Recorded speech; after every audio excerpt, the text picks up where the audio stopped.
All right, ladies and gentlemen, welcome again to our regular press conference and update.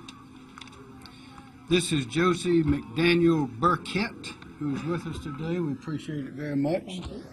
It'll be crowded, but come on in, ladies and gentlemen. Where's the chaplain? I'd like to call on Chaplain and Captain John Denny to lead us in prayer. Yes, sir. Come forward, please. Thank you. Proverbs 6:6 through 8 says, "Go to the ant, consider her ways and be wise. Without having any chief, officer, or ruler, she prepares her bread in summer and gathers her food in harvest." Let's pray. Gracious God, we humble ourselves to you and ask for your help. Help us to exercise sound judgment in our preparations for the storm. Help us to be wise in our decisions. Help draw us closer to each other and strengthen our bonds within our communities and as a state through our care for one another. Help us to use this event as a rallying point for unity. Help keep us safe, O Lord. Help us to honor and praise you even in the midst of the storm. Lastly, help us to remember that the same God that created the heavens and the earth is the same God that is with us and will see us through the storm. We ask all these things in your gracious name, Lord. South Carolina strong, South Carolina proud. Amen. Amen. John Quararello, National Weather Service. Thank you. Good afternoon. Well, there's some good news, and that's that Florence has weakened since yesterday and is now a Category 2 hurricane with winds of 105 miles an hour. However, don't think that just because it's weakened that the threat is over, and that's a really important fact here. It's still a large and dangerous hurricane.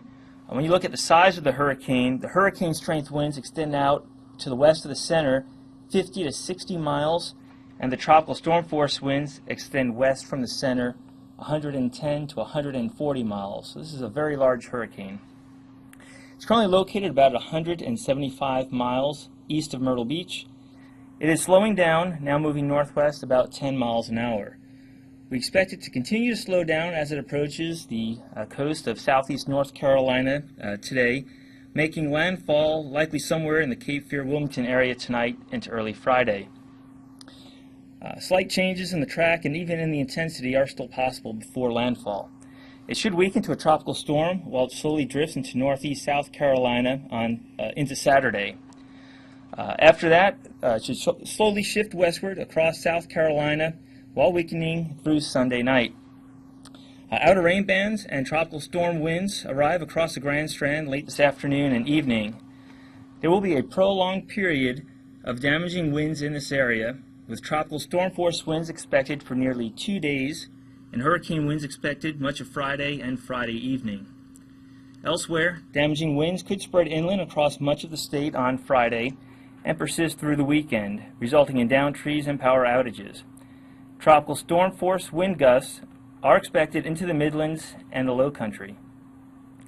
Significant rainfall of 15 to potentially over 20 inches is expected across the Grand Strand, 8 to 15 inches in the PD, and then 4 to 10 inches in the Charleston, Columbia areas, and even into parts of the upstate, with lesser amounts across to the south of there.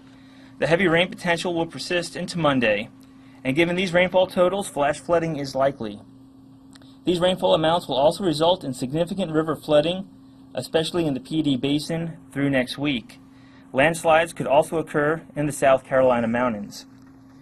Storm surge is another concern, as values could reach as high as 4 to 6 feet above ground level in some locations north of the Santee River, and 2 to 4 feet above ground level in some locations from South Santee River to Edisto Beach. A threat of isolated tornadoes also exists as Florence shifts across the state. Please make sure not to underestimate this powerful hurricane, as much of the state will feel impacts of damaging winds and torrential rainfall for a couple of days, followed by potentially significant river flooding. Thank you, Governor. Thank you very much. And if you noted from those remarks and figures, that what that means is the hurricane portion of the hurricane wind portion of the storm is almost 90 or 100 miles wide, and altogether the tropical wind winds and the hurricane winds are almost just under 400 miles wide. And as he said, it's going to be moving at great velocity as it comes here, but also will be moving across the ground at a slow rate, which means all this rain is going to be here for about 2 days, starting at one side of the state and going to the other. Something else that you may not have heard before is that we may have landslides in the upstate as a result of this, and that's because I think it's about 7 inches of rain may be expected in the upstate. So this is still a very, very dangerous storm, not only on the coast, but also in the interior of the state. And the very unusual part is going to last for about 2 days. So that means that we're going to have to be patient, because as we leave our homes, and we've now had over 421 people that we've counted, 421,000 that have actually evacuated, and we expect more, but there will be still people will be on the roads. But we would say when it comes time for those winds to get to Myrtle Beach, that'll be the first place they'll arrive, will be sometime this evening. That is at least 39 or 40 miles an hour. It's time to get off of that road. And as the storm moves in Charleston tonight, you should not be on the road. And when it gets down to Beaufort sometime tomorrow, you should not be on the road. So if you're going to leave, and you should leave, if you have not left these evacuation zones, you should leave now, because time is running out. And remember this, once these winds start blowing at that tropical storm rate, it will be virtually impossible for the rescuers to get in to rescue you. So they will be leaving just like the others, because it'll be highly dangerous to be there. So if you have not left, if you are in a place of danger, if you're in these zones, now is the time to go, because that window of opportunity is closing on you very quickly. And if you stay in those zones, when the bridges may be overrun, there may be debris on bridges, there'll be electrical lines will be down, possibly all over the state. There will be roads that will be closed because of trees across the roads. Some of the roads will be washed out. It will be very difficult for people to get in to fix those things until the winds have gone, the rain has subsided, and even then it will take days to do it. And the first responders will be the first ones to go in. They'll have to be cutting trees and trying to put up the power lines. So for those people, whether you are in those areas or you are outside of those areas, you should plan to be patient, because you may not be leaving wherever you are for several days. It may take a week. It may take 2 or 3 days. We don't know. But we know that things will not be normal for many days. Highway 501 is now going in both directions as of noon today. I-26 will be going in both directions as of 6 o'clock p.m. today. But of course, we don't expect many people to be going into the area except first responders and those who are still setting up. As I mentioned, power will be out for a long time. Think about what you need for power. If you have a cell phone, it's not going to last the length of time that it's going to take to get through this storm without being repowered. So you need to have an extra battery or some place to go that has plenty of power. I mentioned the trees are going to be down on the roads. The power lines are going to be down on the roads. Don't drive your car into standing water on a road. There may be no road underneath that standing water. There may be a power line down under that standing water. This is enormously dangerous. And also we may have flash floods. So if you see a barricade, do not go around the barricade. And again, don't try to take your well-known shortcut that usually works. Follow the signs, follow the evacuation signs. And again, it's getting late to evacuate. So if you are in one of these areas, you need to go on and get out now. Again, the power line crews, the law officers, and others will be the first to go back in. People will not be able to go back into their homes. We know everyone wants to get back to see what has happened and to take care of things, but that will not be possible until those areas have been cleared by the proper authorities. So we ask you, please obey their instructions, because they are giving them for your safety. And finally, I'll say this: we are well aware of the tendency of some people to want to get in early and loot. There are thieves all over the place, and you can be assured that South Carolina law enforcement authorities in all of its different aspects will be on high alert for such. We want to keep our people safe, keep their property secure. General Livingston. Thank you, Governor. Governor and people of South Carolina, Team South Carolina, from the state perspective, we are set. We maybe have a few minor adjustments, but we're set, ready for this storm. We need the rest of Team South Carolina, the citizens of South Carolina, to be set. The governor has made some very cautious decisions to make sure that we don't gamble with people's lives, and we don't want you to gamble with your life. We're continuing to coordinate with our neighbors to the north. Both of our National Guards have about 3,000 people activated at this time, and we are able to exchange resources on the border. So as the storm comes across the border, we're prepared to deal with that. Thank you, Governor. Thanks, sir. Christy Hall, Department of Transportation. Yes, sir. Just like to give you a quick update on DOT and traffic operations in the state. Traffic has been relatively light this afternoon, and our traffic volumes have been dropping off steadily as the storm approaches. The reversals that have been put in place on I-26 and US 501 have functioned very well and operated as designed. I-26 in particular, through noon today, we moved an estimated 51,000 vehicles since the evacuation time. That includes up to 400 vehicles per hour on the reverse side. As well, for Tuesday, we had a peak of about 400 vehicles per hour Tuesday on I-26 reversal. And then yesterday, we had a peak of about 560 vehicles per hour using the reverse side on I-26. Without that reversal in place, we believe that we would have had a lot of congestion and slow-moving traffic on I-26 both Tuesday and Wednesday. With regards to US 501, through noon today, we've moved an estimated 33,000 vehicles out of the Myrtle Beach and PD area, including up to about 570 vehicles per hour both Tuesday and Wednesday. So both days we had about close to 600 vehicle per hour movements on that facility. As the governor mentioned, we estimate that we've moved about 21,000 evacuees out of the areas. We have about 3,000 DOT employees ready to respond to this event, including over 100 crews that have been specially assigned for debris removal operations once the storm passes. I'd like to encourage the public to check SCDOT's webpage as well as EMD's webpage for road closures as this event unfolds. Thank you, Governor. Thank you, ma'am. I'll point out again, there's the number. If you don't know whom to call that number. And if that's not the place to get the answer, you will be referred to the place to get the answer. Director Smith. Thank you, Governor. Leroy Smith, Department of Public Safety. As the governor stated earlier, the reverted southbound lanes of US 501 are now open.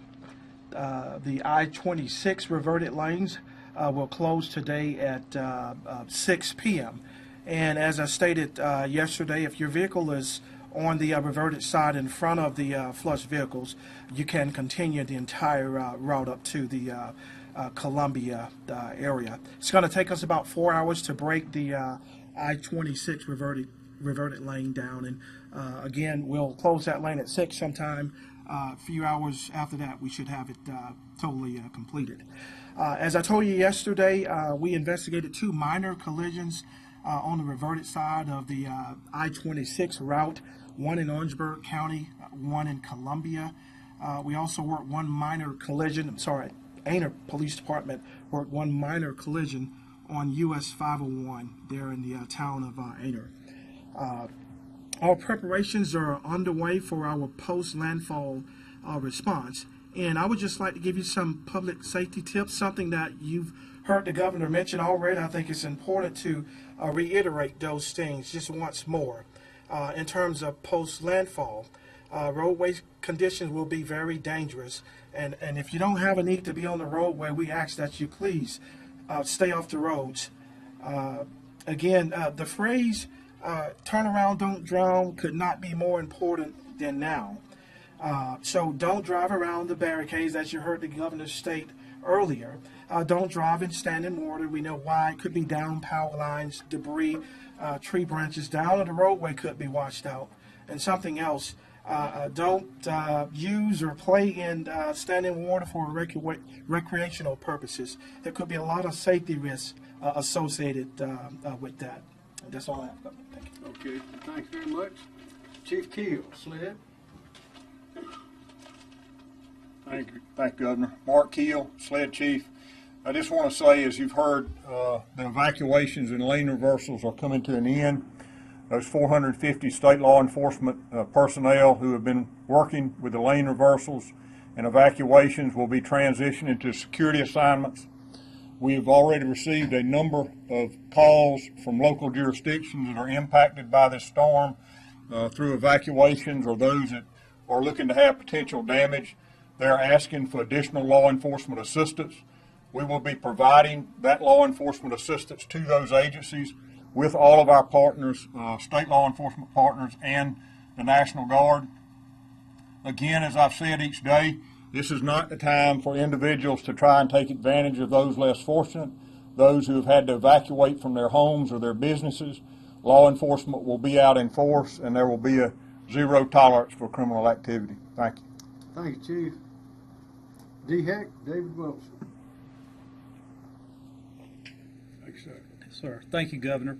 DHEC continues to perform pre-storm assessments of dams across the state, focusing on those areas where we're expecting the highest amounts of rainfall. So far, we have assessed over 240 dams. For those that we need to keep closer attention on during the storm, we're partnering with the National Guard to do so. Again, at this time, I would still suggest that if you have a dam or an impoundment, before the weather gets bad this afternoon, if you can look at your primary spillway and emergency spillway and make sure they're clear and operational and free of debris. As it relates to our healthcare facility evacuations in the evacuation zone, most of those have been completed and the rest will be finishing up today. So far, we have successfully transported and evacuated over 2,200 patients. Thank you. Director Joan Meacham, Department of Social Services. Thank you, Governor. I'd like to give an update on our shelter situation. As of 2 p.m., we had 61 total shelters open across the state. 49 of these were general population shelters and 12 were special medical needs shelters.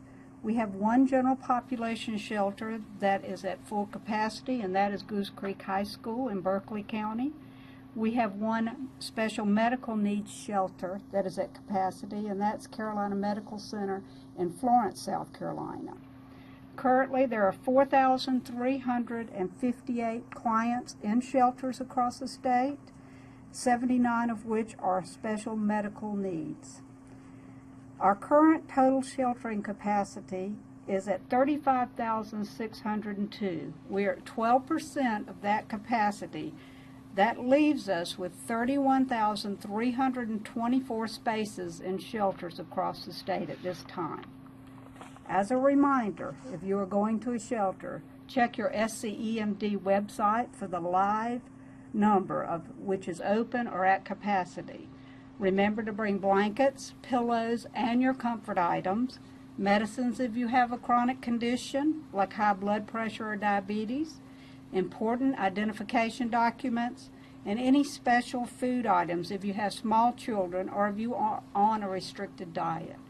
Of course, service animals are allowed in shelters, and if you have a pet and it is not a pet-friendly shelter, the staff will assist you in locating a placement for your pet. We have 4 pet-friendly shelters that are now open. Blenheim Elementary and Middle School in Marlborough County, Canes Bay High School in Berkeley County, DePose Middle School in Dorchester County, and Lake Marion High School in Orangeburg County. And that concludes this update. Thank you. Parks, Recreation, Tourism, Dwayne Parrish. Thank you, Governor. For those evacuees who have not made arrangements for overnight accommodations, there are still rooms available throughout most of the state. If you have not made those arrangements, I would encourage you to go to a hotel's website, online travel agent sites, or short-term rental accommodation sites and check for availability. Thank you. Emily Farr, Labor Licensing and Regulation. Thank you, sir. State Fire continues to coordinate and prepare for the flooding that we anticipate with this storm. We now have 4 FEMA urban search and rescue teams along with 1 FEMA incident support team that is now working with our South Carolina resources as well as those that came from Tennessee and Louisiana. So we now have about 750 search rescue personnel ready to respond. Some of these teams are stationed here in Columbia, and others are already in places closer to the coast and areas where we anticipate flooding, ready to respond as soon as the winds die down and it is safe to do so. Also wanted to let the public know that we do have important messages related to this storm on our agency website, llr.sc.gov. Again, that's llr.sc.gov. We have a link right on the home page to some of these important messages from everything from our OSHA division for employer and worker safety messages, messages from our licensing boards and the State Fire Marshal's Office. Wanted to highlight one of those. After the storm, folks will be looking for property repairs. They want to make sure that when you do that, to look for a people or a business that you engage, make sure that they are properly licensed with our state. There's many insurance companies, agencies, and organizations that won't provide reimbursement assistance to property owners if you are using someone or a company that does not have a proper license in the state. You can find that important information along with how to look up licensees and who needs to be licensed at that website. We do also have an important message about how to remain fire safe during this storm. And so I'd like to ask our State Fire Marshal, Chief Jones, to come forward and give that information to the public. Chief Jones. Thank you.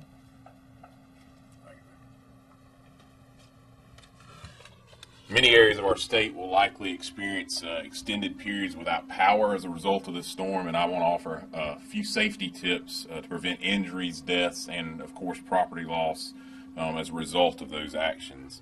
First of all, avoid the use of candles for auxiliary lighting. It's best to use battery-powered flashlights or lanterns instead of candles or other open flames.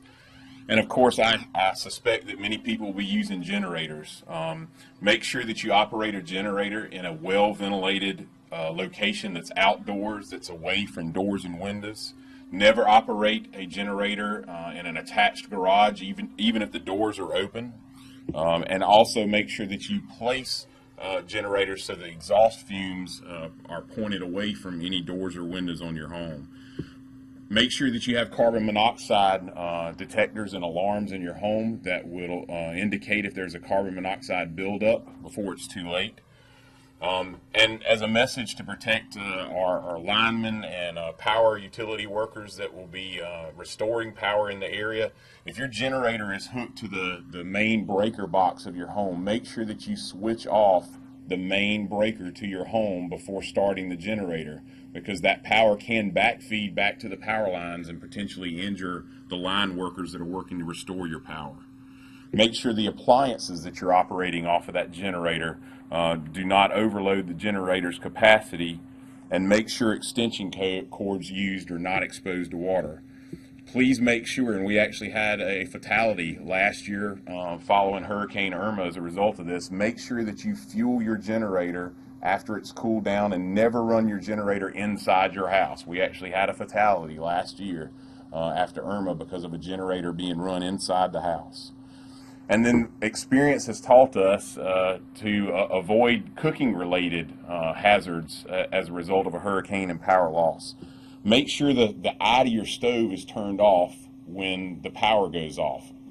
We experienced, I remember back during Hugo, where the power went off while people were cooking, and then they forgot that the eye of the stove was left on. The power came back on when they weren't home or while they were sleeping, and it started a kitchen fire. So make sure you turn the eye of the stove off. Never use portable or fuel-burning appliances inside your home, and never burn charcoal grills inside your home. So again, just some safety messages to make sure that you stay safe and your property stays safe following power outages. Thank you. Thank you, Chief. What Chief Jones has pointed out is, and has been emphasized here before, is actually two phases to this, two separate operations. One is facing the challenges presented by the wind and the very large surge that we know we're going to have, and the rain and the water and all of that. But then once that is gone, then we have the recovery period where we have people without power, and there are just as many dangers there as there are when the storm and the hurricane are approaching. So we need to be very careful and be patient and follow the directions and advice of the professionals in this area. One of those is Libby Turner from the Federal Emergency Management Agency. Libby? Thank you, ma'am. Thank you, Governor. Thanks, sir. FEMA's here in support of a very strong and capable Team South Carolina as we plan and prepare for the potential impacts of Hurricane Florence. We have here an incident management assistance team that includes our defense coordinating officer and his team, and other federal agencies such as Health and Human Services, Department of Transportation, the U.S. Army Corps of Engineers, Department of Energy, and others, as we work together to prepare and plan for the potential aftermath. We also have 2 incident support bases where we have supplies, search and rescue teams, other commodities that might be needed after the storm. While we don't wish for impacts from this storm, we're honored to be here in support of the citizens of South Carolina. Thank you. Thank you. And thank you, Ms. Turner. I need to add, we've also heard this morning from Secretary of Transportation, Ms. Chow, from Ben Carson, we've heard from yesterday Secretary of Commerce, U.S. Secretary of Commerce, Wilbur Ross. And we are receiving plenty of attention, and we appreciate it very much from the federal administration. Kim Stinson, Emergency Management Division. Yes, sir. All right, thank you, sir. Obviously, the SEOC's still fully operational here, and will be for certainly the near term. Our priorities here with the State Emergency Response Team have not changed. We're still going through evacuation and sheltering, and then we're follow-on operations, initial response, reentry, and initial damage assessment, and then also planning for flood operations. Right now, at the county level, there are 22 county emergency operations centers that are open, and their primary focus continues to be evacuation and sheltering. In terms of logistics, so far we've received 573 requests. 408 of those are either complete or in progress, and it ranges anywhere from ambulances to buses to generators. We've got 7 teams from 3 different states that are on the ground or will be on the ground this afternoon in incident management, swiftwater rescue, and air support. And we've got 7 others that are pending and due to arrive here in the near term, and that includes additional air support, personnel, and damage assessment. And right now there's a little over 200 individuals from other states that are here right now. We've got over 8,000 of tarps, blue tarps in our inventory right now for temporary roof repair. And we've got over 275,000 sandbags that are available if we need them. We've already issued over 250,000 sandbags out at the county level. The most likely response requests that we're going to get here following the arrival of tropical storm force winds is debris management, generators, and damage assessment. So we expect to get those as we have in the past, and we continue to plan for sustainment operations for both emergency operations centers and teams, because this is going to be a long operation, we fear. Governor already talked about the public information phone system, and that's at 1-866-246-0133, and that's operational. They've taken over 5,000 calls right now, primarily evacuation and sheltering questions. Several people have already mentioned it, but we've got our website, scemd.org. It still has lots of information. It's in disaster mode right now, so you can, as soon as you open it up, it's got all the important links that you need to stay connected. Also, our emergency manager application that's on your smartphone. We've got almost 100,000 downloads on that, but it has everything that the website has, and it allows you to put in your own personal information so that you can stay connected. And with that, sir, that completes my brief. Thank you. Colonel Taylor, Alvin Taylor, Department of Natural Resources. Thank you, Governor. As in yesterday, we realized that we're going to have a flood event. We're forecasting statewide heavy rainfall, so we're in the process of preparing not only our DNR officers but our state partners to respond to these communities where we have flooding conditions. One of the things that when you have a flooded area, a flooded subdivision, it's even more vulnerable to looting. So we want everyone to know that we're going to be there with our other state law enforcement partners to protect their property. If you're going to go boating while in the waterways, please be safe, be careful, travel at a slow speed. Just like on our highways, there'll be much debris in our waterways as you're in a boat, so it can be very hazardous. Our waterways during flood conditions, the waters can be very swift and rapid, which causes another safety concern for boaters, especially if you're a boater with not much boating experience in this type of water. And please don't go sightseeing. Once again, please don't go sightseeing. So many times when we have these flooded areas, boaters will put their boats in the water to go look. And that just causes all types of problems, especially for those homeowners that may have water in their home or almost in their homes by boat wakes that will put water in their homes and cause much more damage. We still anticipate our area of top priority to be the PD River Basin. Once again, the PD River Basin is our priority area for now, simply because they will be receiving water not only from South Carolina rainfall, but also North Carolina rainfall, all in that one river basin. We will continue to monitor other river basins. We are modeling now. We have some good ideas of areas that we need to be paying attention to, but once it starts raining, we'll have real-time modeling. We'll be able to be ahead of the flood waters and anticipate having all of our resources in place. So once again, be safe, be careful if you're on the water. Our waterways during flood conditions can be hazardous just like our roadways. Thank you, Governor. Thank you, Colonel. Director Jerry Edger, Probation, Parole, and Pardon. Thank you, Governor. Good afternoon. Anytime that you have a state of emergency in South Carolina like we have today, I just want you to know that all of the state law enforcement agencies, SLED, Department of Natural Resources, Department of Public Safety, as well as Probation, Parole, and Pardon Services, we come together and we work as one. You heard that the lane reversal will be completed today. That lead was by DPS. We work with them on that. We will now transition to our post-storm role, and that means that we will take the lead from SLED to work as one to provide. Our mission is the same, and that's to provide, to protect, rather, all of the homes where there has been evacuation, as well as save as many lives as we possibly can. This is not our first time doing this. The law enforcement agencies here are very experienced at this, and we look forward to carrying out this mission. Thank you. Thank you.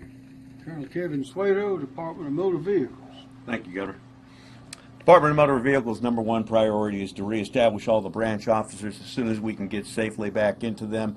For those that were not able to go ahead and safely open with power, we have two mobile capabilities.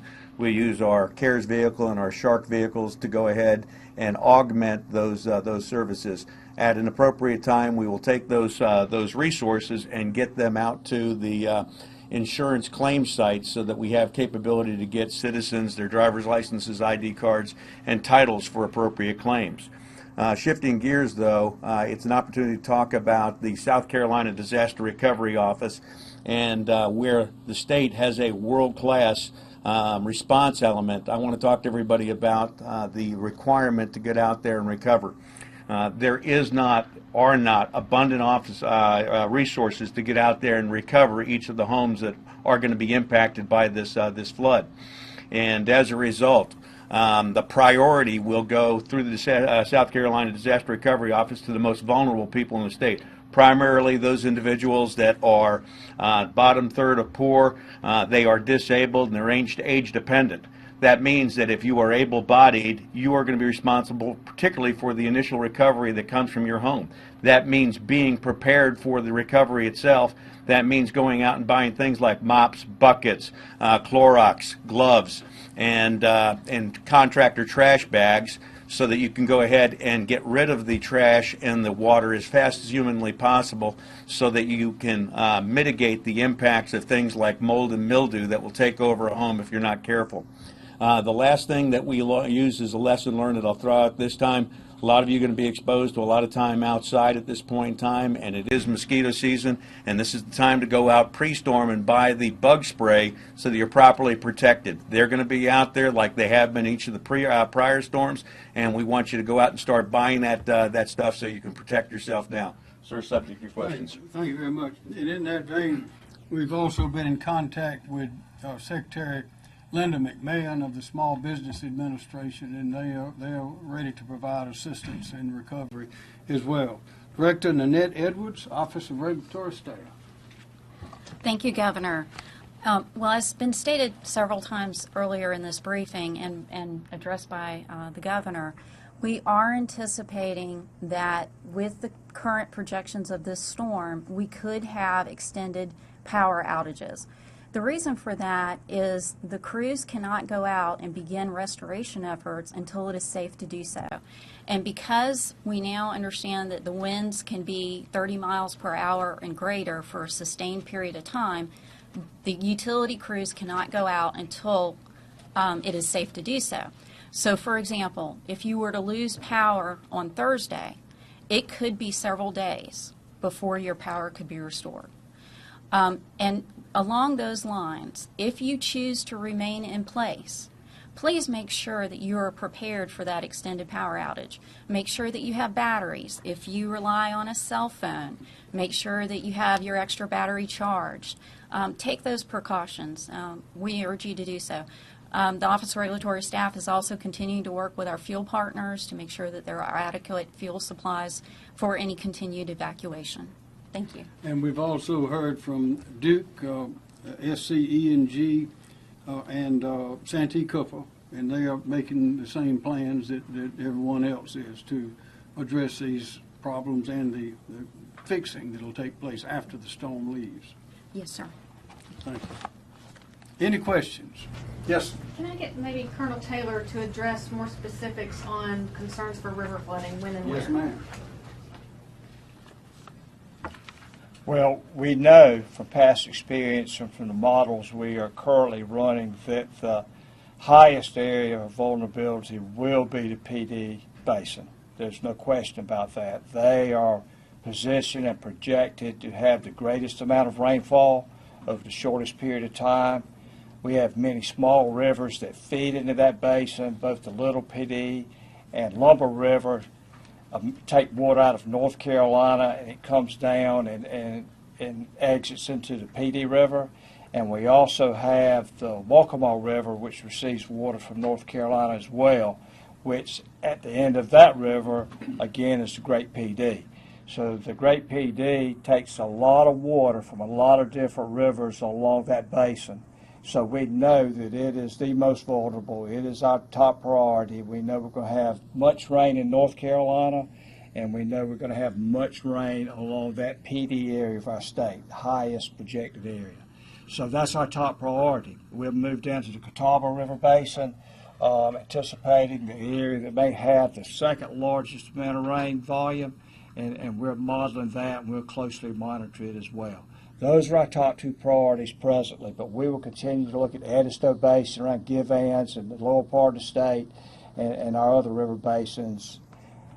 We get real-time information when it starts raining. We can plan, and we're planning. We know where we think the highest priority should be. But once it starts raining, then we get real-time information, and we can react to that in a hurry, you know, because we'll be monitoring it. Any outlook for Midlands River areas like the Congaree? Well, we'll be looking at the Congaree. As you also know, you've probably seen that SCE&G is spilling money now, anticipating being able to hold a greater capacity of water from rain. And we've received some calls just today from residents that saw the Congaree and also the Great PD come up overnight. And they said, oh no, why is the river rising? Because it hasn't started raining yet. Is it raining upstream? Well, what that is preparation to be able to accept water. Our utilities have learned from the past as well, and they spill water ahead of time, which may have caused a river downstream to go up temporarily, but that water will be flushed and the river will go back down, and then the whole system can take and adequately, as best possible, take care of that water that comes in from rain. So too early to tell what Midland areas will No, expect.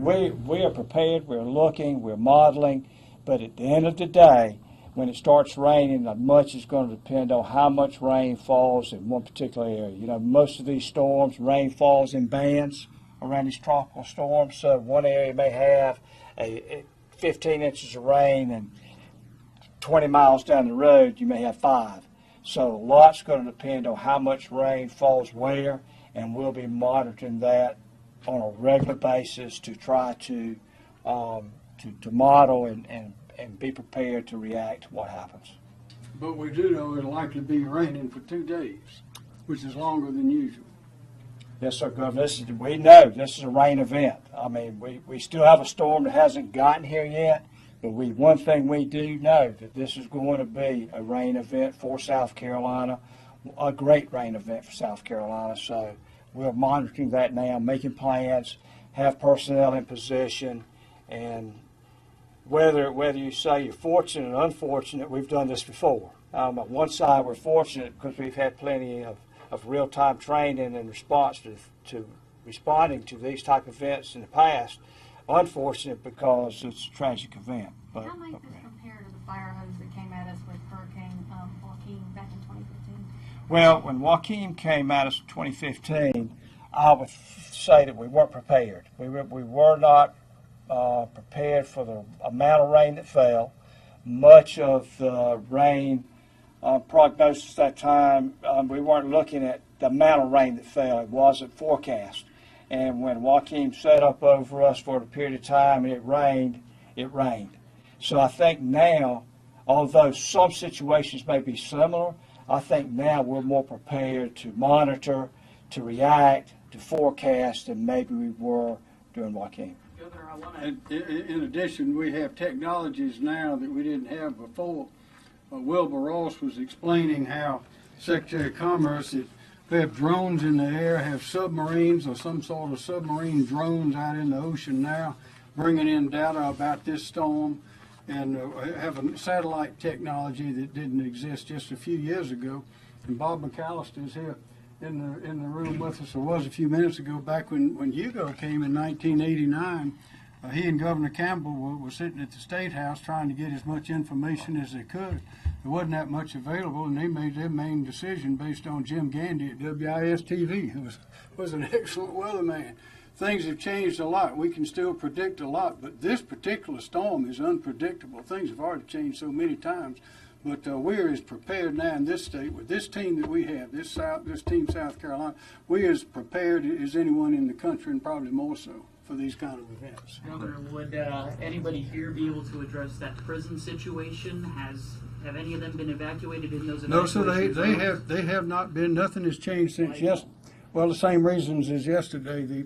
If you look at the prison buildings in question, there's only one, I believe, that is in the evacuation zone, and that's McDougal, and it's right on the edge of the zone, almost on the right on the line, and those buildings are sturdy and are as good a place, possibly better, to be in terms of that kind of safety from winds and rain. And we're working closely with Director Sterling and others to determine what the best thing is to do, and at this time, the best thing to do is to stay on campus. It's the safest place. Will they have enough security personnel if Yes. something does happen?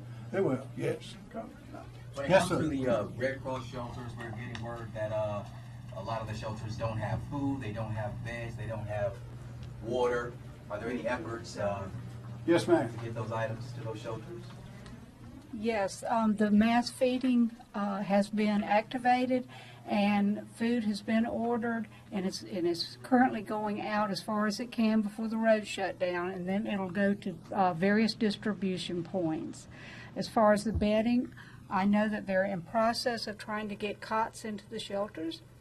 I know that local EMDs and the Red Cross are working. I don't know the numbers or the exact shelter locations where cots are at this time. So it starts from Columbia and then kind of works out to where? The food distribution, Kim? Yeah, it starts here and moves back. Right. There is Yes.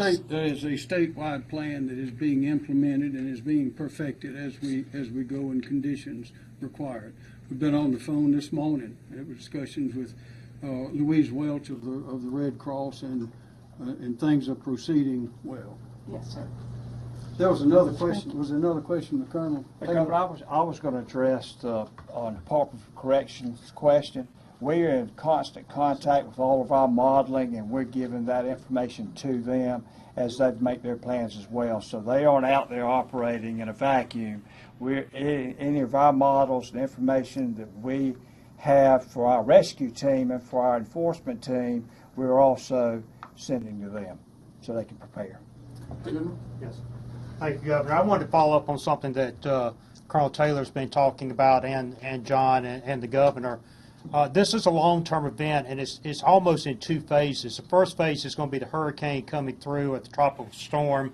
There's going to be a lot of wind, a lot of rain, flash flooding, and things like that. While that rain is still coming down for a couple of days, 1 to 2 days later, you're going to have stuff coming from North Carolina. You're going to have things coming in from the upstate. So you're going to end up with a river flooding condition. So just because the rain starts letting up, don't assume everything's good and you go back to your house in some low-lying area and then be surprised by the river coming up. So it's one of those things of you got to be situationally aware. So make sure that you've got a battery-powered radio, a weather radio, and that you purposely try to find out information before you start considering returning home. Because this is something that's going to be extended, and you're going to see at least 2 waves of damage coming through. And this may be the first time we've experienced such a two-punch from these kind of conditions. So Yes, when ma'am. might people be able to come home? I mean, is there We don't know. Okay. Yes, sir. Any updates on? Okay, go ahead. What's that? What was the question? When might people Be able to come home? Well, once the storm passes, we'll go out and do the assessment in order to try to get the lanes reopened, do a safety check of our bridges. That'll be one of the first things that we do. Right away, we'll be positioned to be able to fly our bridge inspectors around to check the critical bridges, and we'll also be looking at our roadways to make sure that the roadways are able to support the traffic as it comes back in from making sure that nothing's washed out or any of our bridges are incapacitated. And that'll be done in advance of the reentry order as the governor deems appropriate to move back in. That's why you have to watch those barricades and watch the warning signs. Governor, Mr. Stimson? Let's get Kim Stimson, and we'll come. Yeah, just talk a little bit about the reentry process. We'll work very closely with the county administrators and the local emergency managers on when it's safe to come back in. When they feel like they can receive their population back into their area, they'll make a recommendation to the governor, and then of course the CERT will also make an additional recommendation, but it'll all be very carefully orchestrated and certainly not a unilateral decision, but give good information to the governor on that when it's safe. Yes, sir. General? We have to, as citizens of South Carolina, we have to realize this event's going to go well into next week. And we don't know how much the storm's going to slow down. We don't know exactly where the flooding is going to be because, as Director Taylor talked about, it's according to exactly where it rains rather than just generally where it rains. So we really don't know. And this thing goes back into what Director Stinson talks about is it's got to be the local leaders as they assess the situation to make that determination. But this is the event itself is going to go in the next week. Then we start looking at when to come back home. So it's going to be a while. So to clarify, that would ultimately be a state decision for specific areas as to when they can come back? You want me to answer that? Go ahead. Normally, the governor will assess the state along with his team, but it will be back to the local officials to determine locally when it's safe to return. So they'll provide input. We may open major highways based on everybody's input, but it's the local officials that will make that determination because they're best to make it because they're on the ground. So they'll make the call. They'll make the call. That's right. And it'll be communicated. Ms. Hall? Yes, sir. Just want to provide some clarity on the reversals. we're removing the reversals because of the approach of tropical storm force winds, and so we're breaking those down as we did on 501 earlier with our partners with DPS in order to retreat from the area and get safe harbor for our employees and our workers, so we'll be ready to go back out whenever the storm passes. That does not mean that the evacuation order has been lifted just because we've moved out of that area. The same thing is going to apply for I-26. As we remove those employees and kind of unwind that reversal situation this afternoon and early evening, that does not mean that the evacuation order has been lifted for the Charleston area, just to make sure that that's clear to everybody. You will, it would be very clear when the evacuation order has been lifted. And we'd ask everybody to stay tuned. There are a lot of questions. There are a lot of different questions that can come up between now and tonight and tomorrow, but many of them can be answered by calling that number, at least as a starting place. More questions. Sorry, we heard earlier that there are estimates that there are about 1 million people that may need to evacuate, and we heard that about 420,000 already have. Any idea, how many people may need to be rescued or are in harm's way? Well, be rescued. Time is running out for rescue because the rescuers are going to be standing down when these winds get much higher. Would you like to address that? Yes, sir. I'd be glad to. Excuse me. So as the governor said, and many have said before, you have to take your own personal responsibility and make sure that you're planning ahead and making your decisions on whether to depart the area or not to depart the area. If you decide to stay, just be reminded, if you're in an evacuation zone, that help may not be able to get to you, especially during the event. So keep all that in mind as you make your decisions on what you and your family are going to do this evening. We believe in the Myrtle Beach area that there has been significant participation by the locals in the evacuation. We believe we achieved somewhere between 70 to 75% on the evacuation. People evacuating or complying with the evacuation order, which was very good to see. As, of course, you can see from the storm forecast, they're looking at the same information that we are as well and making those decisions based on that and making sure that they and their family will be safe. Thank you, Jim. Anything you can say about schools, Governor? Are we on the same? As far as the estimates on the evacuating people is that we originally had the 1 million figure because it was going to be a full coastal evacuation involving the entire coast. But because we are not including Beaufort, Colleton, and Jasper right now, it's probably closer to 750,000 people that are in those evacuation zones that should evacuate. Just getting back to my Red Cross question, these people were asked to evacuate their homes, and then they get to the Red Cross, and there's no place for them to sleep. Would you say that this is acceptable? Well, there is a place for them to sleep. If they're in a shelter, there's a place for them to sleep. Well, there are mats on the floors, and we're getting the cots there as quickly as we can. From the very beginning, we've been urging people, if they want to go to a shelter, particularly early, which many of them have done, is to take with them some bedding of some kind to make it more comfortable until the cots arrive. But I assure you that the plan is being implemented and perfected to get those cots that have not already been delivered, to get them delivered to be there for the people. And we don't want to have extra cots in one place and not enough in the other, so it's a precision contest to get it to the right place. Any more information on the schools? Schools are same as has been. Nothing's changed. Yes? I have a question for FEMA, if she's still around. She is. Ms. Turner? Yes, sir. So the Navy says that they have 2 ships south of here ready for us if we need it, if FEMA specifically asks for the help.